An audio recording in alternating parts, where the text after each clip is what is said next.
Halo sobat, alhamdulillah ketemu lagi di The Balai Sabah. Nah, hari ini kebetulan ada visit tugas dari kantor biasa. Kita visit ke salah satu close house dari customer kita. Jadi ada di daerah Pantura di Tegal.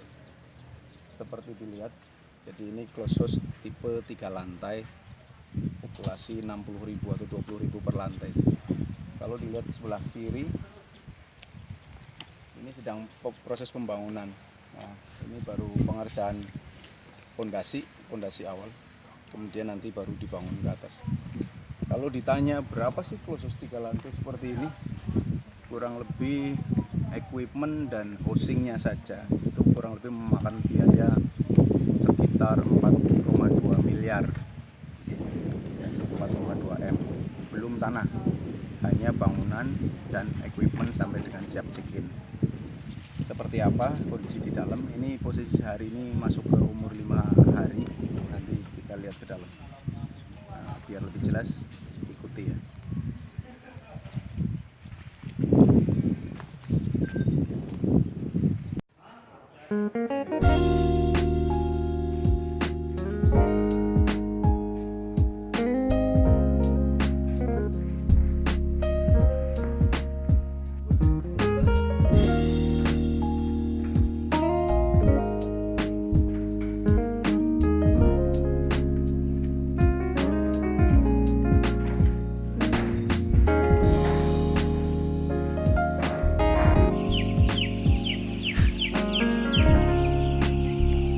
Halo sobat, alhamdulillah kita ketemu lagi. Hari ini saya ada di kandang close house 3 lantai di salah satu peternak yang ada di Pantura di daerah Tegal.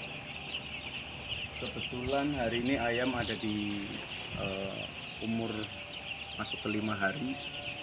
Kita sedang cek kondisi, kemudian evaluasi keadaan ayam dan setting yang diterapkan.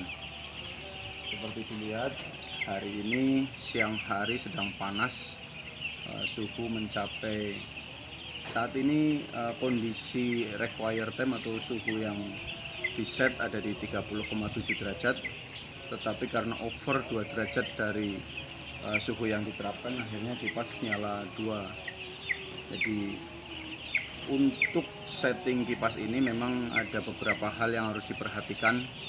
Yang pertama adalah bobot badan ayam, yang kedua adalah berapa maksimal kipas yang harus kita berikan ke si ayam agar bahasanya itu kalau orang bilang tidak over wind speed atau tidak over velocity gitu ya. Nah, apakah 2 kipas ini kebanyakan atau kurang? Apa yang terjadi bila lebih dari 2 kipas nyala? Nah, jadi biasanya kalau kami menerapkan ventilasi ke ayam itu atas dasar bobot badan ayam, yaitu menerapkan minimal 5 meter kubik per jam untuk 1 kilogram bobot ayam. Tinggal disesuaikan dengan kapasitas kipas yang ada di kandang tersebut.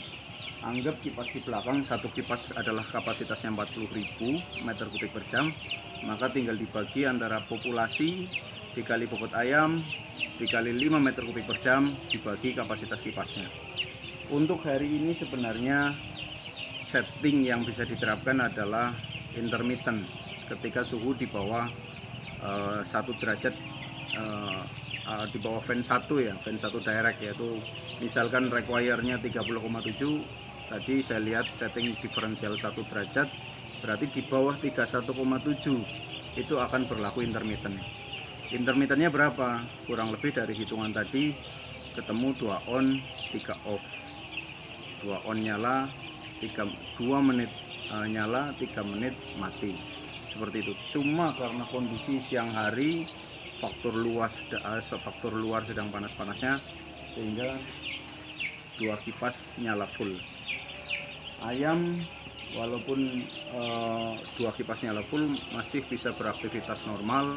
Yang kenyang, temboloknya penuh, mereka masih bisa tidur-tiduran santai. Tetapi yang lapar, yang haus, mereka masih bisa makan dan minum dengan normal. Artinya 2 kipas ini masih relatif bisa diterima dengan baik oleh ayam yang ada di sini. Yang berikutnya yang bisa kita evaluasi dari kondisi ini adalah penggunaan pen feeder. Seperti kita lihat, sekarang ini masuk 5 hari, sebenarnya pen feeder ini sudah bisa digunakan. Bahkan kalau di standarnya dari si pemilik equipment ini, mereka berharap 1 hari sudah menggunakan pen feeder. Cuma memang kita dapati di lapangan masih cenderung menggunakan baby chick seperti ini di awal. Baru setelah menggunakan baby chick umur 4 atau 5 hari menggunakan pen feeder seperti ini. Ini rencana karena pagi ini atau siang ini belum digunakan, nanti sore kita himbau agar mulai digunakan. Tujuannya apa? Tujuannya yang pertama jelas menambah tempat pakan. Semakin banyak tempat pakan, persaingan makan akan semakin berkurang karena rasionya bisa menurun. Awalnya mungkin satu baby chick untuk 50 ekor ayam, dengan adanya penambahan pen feeder tempat pakan bisa turun mungkin 30 ekor per tempat pakan. Otomatis akan meningkatkan feeding peak dan meningkatkan target pencapaian bobot.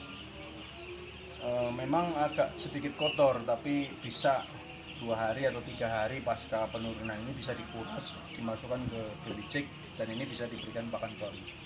Itu seperti itu. Terkait dengan hal lain, lebaran itu juga sangat penting. Jadi kita memperhatikan lebaran, jangan sampai lebaran terlambat. Itu akan mempengaruhi dari kenyamanan si ayam. Semakin pelebarannya tepat waktu, semakin ayam merasa nyaman dan pertumbuhan pasti akan sangat bagus. Mungkin itu yang bisa dilihat dari kandang di sini.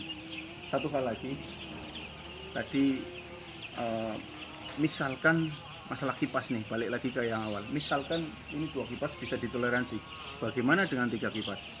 Jadi sampai dengan 14 hari itu sebenarnya ayam tidak boleh merasa ada angin yang menerpa dia, karena akan mengakibatkan efek wind chill yang sangat tinggi. 1 meter per detik itu bisa menurunkan suhu tubuh ayam kurang lebih 7-8 derajat di umur di bawah 14 hari. Untuk itu kita himbau agar angin yang masuk ke dalam kandang itu tidak langsung mengena ke ayam. Itu bisa dengan blocking di depan mungkin setinggi 1 meter, atau dengan membatasi kecepatan angin kipas.